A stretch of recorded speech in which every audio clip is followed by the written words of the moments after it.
పెద్దమ్మా పండు ఆకలేస్తుంది, ఏమండావు ఇవాళ? ముద్దపప్పు, పులుసు, ఆనపకాయ ములక్కాడ పులుసు, అందులోకి నెయ్యి, చక్రవర్తి ఆకు పెసరపప్పు కర్రీ, సరస్వతి ఆకు చట్నీ,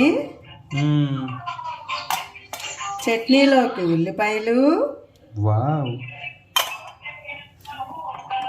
అవిసాకు పొడి,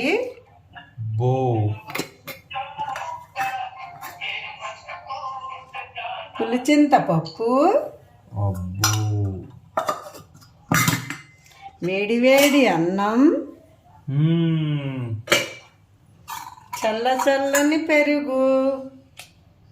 పెద్దమ్మా ఈరోజు అంతా ప్రోటీన్ ఫుడ్ ఏమన్నట్టున్నావు, మొత్తం ప్రోటీనే.